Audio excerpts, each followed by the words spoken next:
Dear student, you are most welcome to our educational channel mechanical Pandit. और मैं आपके प्यारे पांडे सर। आज स्ट्रेंथ ऑफ मटेरियल के अंदर सिंपली सपोर्टेड बीम का कॉन्सेप्ट पढ़ेंगे और यूडीएल के साथ एक यूडीएल लोड मान लीजिए काम कर रहा है and it's value is W Newton पर मीटर मान लीजिए, क्योंकि यूडीएल क्या होता है, यूनिट पर मीटर होता है। जो भी लोड लगेगा लोड पर यूनिट लेंथ होता है, मतलब ऐसा लोड लग रहा है और इसकी लेंथ जो है यहाँ से यहाँ तक क्या है आप मान लीजिए एल। लेंथ क्या है, एल। हम ये जनरल इक्वेशन डिराइव कर रहे हैं, ध्यान दीजिएगा। ये क्या है, जनरल इक्वेशन है, बहुत इंपॉर्टेंट है, बहुत अच्छा कॉन्सेप्ट है, इसको समझने की कोशिश कीजिएगा। अब देखिए, हम जो है थोड़ा सा 2 मिनट आपको जो है ले जाए लेक्चर नंबर 52 और 53 में। तो 2 चीज़ बताए थे, आपको याद हो तो, ठीक है ना। 2 चीज़, वो कौन सा था, वो कौन सा चीज़ था कि कोई भी जो है आपका बीम है, whether it is simply supported, cantilever, overhanging, anything else, and whatever be the load, first of all you have to calculate the normal reaction. तो how to calculate the normal reaction, तो वो हमने बताया था कि normal reaction जो calculate करने का जो तरीका है, total horizontal force should be zero, total vertical force should be zero and total moment should be zero. ठीक है, बीम के कंडीशन में इसी दोनों से काम हमारा चल जाता है। ठीक है, उसके बाद स्टेप्स बाय स्टेप हमने प्रोसेस बताया था कि कैसे जो है शियर फोर्स हम ड्रॉ करें, लेकिन अब उतना डिटेल में नहीं जाएंगे। यदि आप पहले देख चुके होंगे तो वेल एंड गुड, अदरवाइज आप लेक्चर नंबर 53 देख लीजिए। साइन कन्वेंशन जरूर देख लीजिए, साइन कन्वेंशन ये हम यूज करेंगे। ठीक है, और जितने भी हमने 25-30 क्वेश्चन सॉल्व किए हैं, सभी में यही साइन कन्वेंशन हम यूज करते आए हैं। ठीक है, तो आइए देखते हैं इसको। सबसे पहले इसका हम नॉर्मल रिएक्शन निकालें, ठीक है ना। क्या निकालते हैं, normal reaction. How do you calculate the normal reaction, तो अब यहाँ पर कुछ ए बी और ये मान लीजिए पॉइंट सी जो है मिड पॉइंट है, और ये जो है क्या हुआ, आर ए है नॉर्मल रिएक्शन, और ये क्या है, आर बी है, ऐसा कुछ। ठीक है, तो R A plus R B कैसे निकालेंगे, तो यहाँ पर R A plus R B क्या होगा दोस्तों, बहुत अच्छे से समझिएगा। टोटल लोड कितना होगा इस पे, W पर यूनिट लेंथ है, तो टोटल L लेंथ पर कितना हो जाएगा, W into L, equation number 1। उसके बाद मोमेंट क्या लिखेंगे, टेकिंग मोमेंट अबाउट ए, ठीक है ना। तो ए के अबाउट जब आप मोमेंट लेते हैं तो क्या होता है, R B into length, total R B into length L, क्या आ जाएगा, एंटी क्लॉकवाइज डायरेक्शन में, इक्वल टू क्लॉकवाइज डायरेक्शन में क्या लग रहा है आपका लोड, टोटल लोड कितना है, W इंटू एल, तो टोटल लोड हो गया। और डिस्टेंस कितना लेते हैं, डिस्टेंस के लिए हमेशा हम सेंट्रोइड को पकड़ते हैं। किसको पकड़ते हैं, सेंट्रोइड को पकड़ते हैं। सेंट्रोइड इसका कहाँ पर लगता है, मिड पॉइंट पर। ठीक है, तो ये क्या ले लेंगे, L/2। ये ध्यान दीजिएगा, क्योंकि इसमें ही बच्चे सबसे ज़्यादा गलती करते हैं। यहाँ तो ठीक है मिड पॉइंट ले लेते हैं, लेकिन ट्रेंगल रहता तो, यदि ट्रेंगल रहता हमारा, इस तरह से रहता कोई ट्रेंगुलर लोड, तो कहाँ लेते, इधर से H/3 पर लेते। यदि इधर से लेना होता तो 2H/3 पर लेते। सेंट्रॉइड को पकड़ते हैं हमेशा। ठीक है, तो क्या हो गया, तो ये आर, तो ये एल और एल कैंसिल हो जाएगा, तो आर बी कितना हो गया आपका, WL/2 एक, और WL टोटल है, तो आर ए कितना हो जाएगा, अगेन WL/2 हो जाएगा। ठीक है ना, तो इस तरह से आर ए और आर बी आपका निकल गया। ये भी कितना निकला, WL/2, और ये भी कितना निकला, WL/2। ठीक है, अब हम निकालते हैं शियर फोर्स। कहीं से भी आप ले लीजिए। अब यहाँ से कोई एक डिस्टेंस हम ले लेते हैं, क्या, x। ध्यान दीजिएगा, क्या लेते हैं, एक डिस्टेंस x। अब कोई भी एक डिस्टेंस जब आप x लेते हैं, ठीक ना, तो आप लिखते हैं, पहले सबसे पहले हम लिखेंगे, क्या लिखेंगे दोस्त, कैलकुलेशन फॉर शियर फोर्स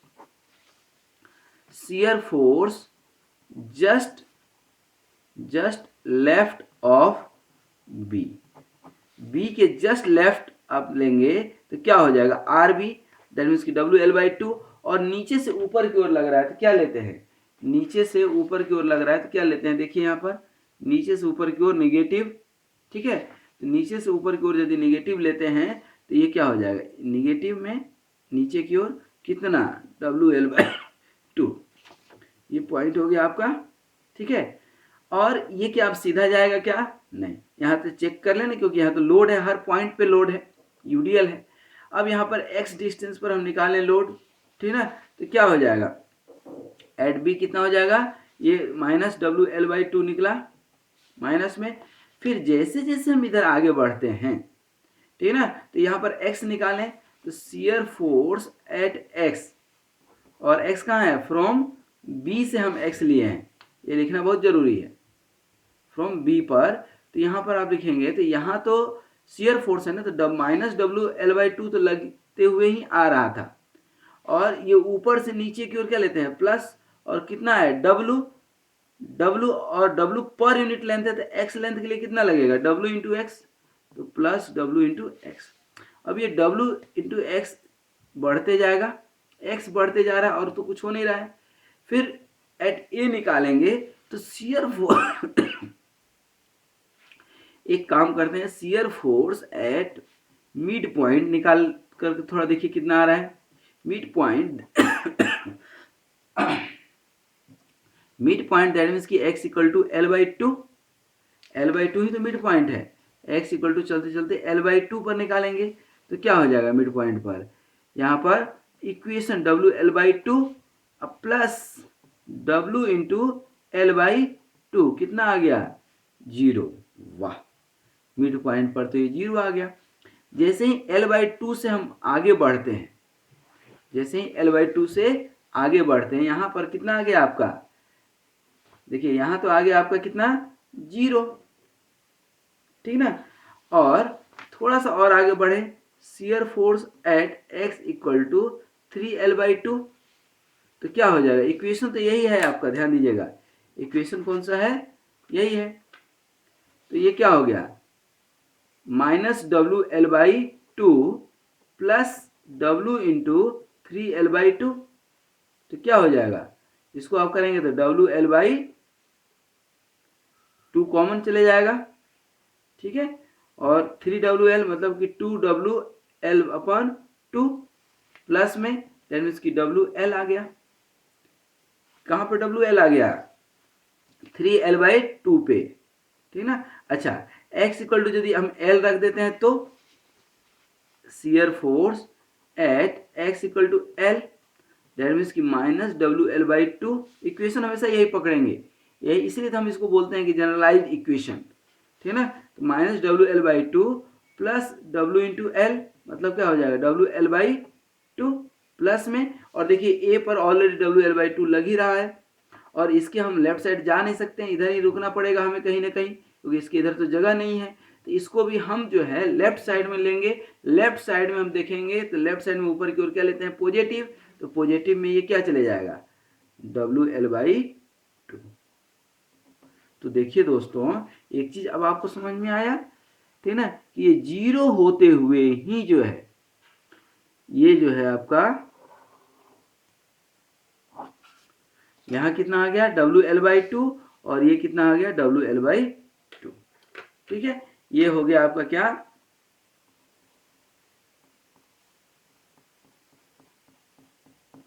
ये हो गया SFD, ठीक है ना, क्या हो गया आपका, ये SFD, ये पॉजिटिव में हो गया और ये निगेटिव में हो गया, शियर फोर्स डायग्राम, ठीक है। आई थिंक अब यहाँ पर कोई दिक्कत नहीं होगा, लेकिन जनरल इक्वेशन क्या हुआ, जनरलाइज इक्वेशन क्या मिला आपको, जनरलाइज्ड इक्वेशन क्या मिला था आपको, -WL/2 और प्लस W इंटू एक्स। ये इक्वेशन जरूर याद रखिएगा, यहीं पर x का वैल्यू हम सिर्फ चेंज करते गए हैं, जैसे जैसे x का वैल्यू आप चेंज करते जाएंगे अलग अलग मिलते जाएगा, ठीक है। इसको आप चाहें तो बोल्ड कर करके थोड़ा सा रख लीजिए, ठीक है। यह आपका जनरलाइज इक्वेशन हो गया। अब हम आ जाए कहां पर, कैलकुलेशन फॉर बेंडिंग मोमेंट। क्या लिखेंगे यहाँ पर? कैलकुलेशन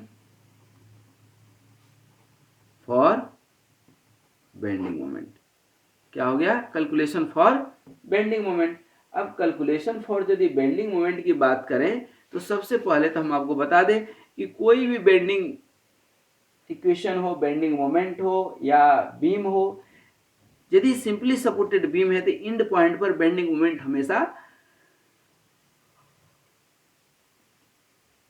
हमेशा जीरो होता है। तो यहां पर बेंडिंग मोमेंट एट आप बी निकालेंगे तो क्या हो जाएगा? जीरो। ठीक है ना, बेंडिंग मोमेंट एट बी क्या हो गया? जीरो। अब एक्स पर आप निकालिए जरा सा, क्या बेंडिंग मोमेंट एट कहां पर? X. Bending moment eight x पर निकालेंगे तो ये आर बी क्या हो गया? Anti clockwise. और ये जो लोड लग रहा है क्या लगेगा? क्लॉकवाइज। और ये लोड कहाँ कंसंट्रेटेड मानते हैं? सेंट्रॉइड पर। और सेंट्रॉइड कहाँ होता है? लीनियर लेंथ का मिड पॉइंट पर। तो एक्स का मिड पॉइंट क्या हो गया? X by two. ठीक है, तो आर बी क्या हो जाएगा? R B into X distance minus, अब ये पॉइंट कंसंट्रेटेड कहाँ मानते हैं? मिड पॉइंट पर। लोड कितना हुआ? W into X by two. तो इसका ये जनरलाइज इक्वेशन हो गया R B into X. R B का वैल्यू आप निकाले थे डब्ल्यू एल बाई टू, देख लीजिए आपके सामने है।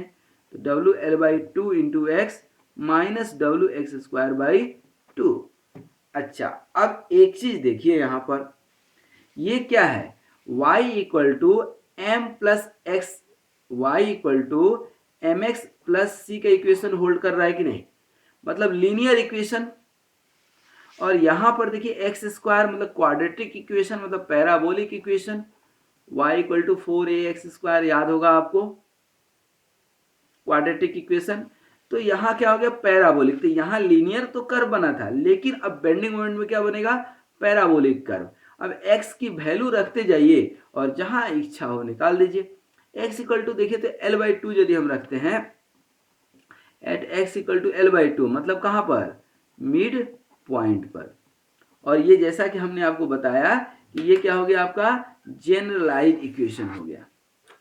ठीक है, यहां यदि हम लिखना चाहें तो लिख भी सकते हैं generalised equation for bending moment. क्या है आपका? W L by two into X minus W X square by two. ठीक है, याद रहेगा। तो देखिए यहां पर इसका इक्वेशन मिल गया। X equal to L by two मतलब मिड पॉइंट पर निकालें हम, तो at x equal to L by two, तो W L by two into L by two minus W L square by two into four हो जाएगा। Two into four यहाँ भी, मतलब W L square by four minus W L square by eight. कितना निकल करके आ जाएगा? W L square by eight. देखिए यहाँ पर आ गया। तो मिड पॉइंट पर कितना आ गया? यहाँ पर यदि आप निकालेंगे तो कितना आ गया यहाँ पर? W L square by eight. W L square by eight. अच्छा, बेंडिंग मोमेंट एट कहां पर? ए पर। ए पर क्या हो गया? फिक्स्ड इंड सपोर्ट है, तो क्या हो गया? जीरो। तो बेंडिंग मोमेंट एट ए क्या हो गया? जीरो। दैट मीन्स कि ये जो है कर्व कौन सा बनेगा? पैराबोलिक। ये देखिए आपके सामने है, ठीक ना। तो अब हम इसको ड्रॉ कर दें। दैट मीन्स कि you have to draw a parabola, क्योंकि इक्वेशन कौन सा मिल रहा है आपको? पैराबोलिक इक्वेशन मिल गया। और इसको अब आप चाहें तो थोड़ा सा हैच कर दीजिए। तो ये क्या हो गया आपका? पॉजिटिव बेंडिंग मोमेंट एक्चुअली हुआ। कौन सा? पॉजिटिव बेंडिंग मोमेंट, जिसको आप हॉगिंग बोलते थे। ठीक ना। तो हमेशा ध्यान दीजिए कि यदि पॉइंट लोड रहेगा, देखिए हम लोग जो है बहुत सारा क्वेश्चन किए हैं किसका? पॉइंट लोड का। जब सिंपली सपोर्टेड बीम में, जस्ट मैं दिखा रहा हूं, ये पॉइंट लोड काम कर रहा है कहां पर? सिंपली सपोर्टेड बीम में। तो कौन सा लीनियर इक्वेशन यहां बना था और स्ट्रेट लाइन से ड्रॉ किए हैं। ठीक है, लेकिन यहां पर क्या है? पैराबोला है। तो हमेशा ध्यान दीजिए कि पॉइंट लोड रहेगा, पॉइंट लोड रहेगा तो बेंडिंग मोमेंट में क्या होगा, स्ट्रेट लाइन होगा। क्या होगा, स्ट्रेट लाइन होगा। लेकिन यदि यूडीएल होगा, लेकिन यदि यूडीएल होगा तो क्या होगा, हमारा पैराबोला होगा, क्योंकि इक्वेशन क्या बन रहा है, पैराबोलिक इक्वेशन। ठीक है ना। तो ये बहुत ध्यान देने वाली बात है कि पैराबोलिक इक्वेशन जो है बन रहा है, मतलब क्वाड्रेटिक इक्वेशन बन रहा है, मतलब पैराबोला हमें बनाना है। और यहाँ पर क्या है, ये 0 और 0, ये जो ए और बी है और ये सी मिड पॉइंट है। अच्छा, ये भी कोई पूछ सकता है कि इसमें मैक्सिमम बेंडिंग मोमेंट कितना है। ठीक है ना। तो मैक्सिमम बेंडिंग मोमेंट निकालने के लिए, ठीक है ना, ध्यान दीजिएगा, एक फॉर्मूला आपको बता देते हैं। ठीक है ना, how to find the maximum bending moment. ठीक है ना, यहाँ देखिए, how to find maximum bending moment. तो इक्वेशन फॉर बेंडिंग मोमेंट क्या है, इक्वेशन फॉर बेंडिंग मोमेंट क्या है आपका, ध्यान दीजिए, इक्वेशन फॉर बेंडिंग मोमेंट तो यही है ना दोस्त, W L by two into X minus W X square by to. क्या है, W L by two into X minus W X square by to, और यही आपका एम एक्स है, bending moment eight point x. अब हम ये बोलते हैं कि हमने तो यहाँ पर डायरेक्ट बोल दिया कि भाई यहाँ पर मैक्सिमम बेंडिंग मोमेंट यहाँ पर निकलेगा, कहाँ पर, x equal to L by two पर निकला था, यही है ना, x equal to L by two पर। लेकिन क्या मालूम कि x equal to L by two पर ही मैक्सिमम बेंडिंग मोमेंट होगा, कैसे मालूम आपको, इट इज वेरी टफ ना। तो नाउ कम टू सी कि how do you find the maximum bending moment. तो मैक्सिमम बेंडिंग मोमेंट को हम D M X upon D X equal to 0 कर देते हैं, डिफ्रेंसिएशन 0 कर देते हैं, और उससे x का वैल्यू निकाल लेंगे तो डब्ल्यू एल बाई टू निकलेगा कि नहीं इसका, और माइनस ये W by two into x square का 2x। अब कैंसिल कर दीजिए, यहाँ पर इक्वल टू 0 है तो x इक्वल टू देखिए क्या आ रहा है, ये 2 और 2 कैंसिल हो गया, ठीक है ना, ये w तो क्या हो जाएगा, यहाँ पर देख दीजिए, W L by two minus W X equal to 0, w common चले जाएगा तो L by two minus X equal to 0। ये w तो 0 हो नहीं सकता है, कैन नॉट बी 0, तो इस पार्ट को 0 होना पड़ेगा, L by two minus X equal to 0, तो x इक्वल टू क्या हो गया, एल बाई टू। मतलब जब भी आपको मैक्सिमम या मिनिमम वैल्यू निकालना होता है तो DMX डिफ्रेंसिएशन के हेल्प से निकालते हैं। तो ये आपको पता चल गया कि x equal to L by two पर मैक्सिमम बेंडिंग मोमेंट होगा।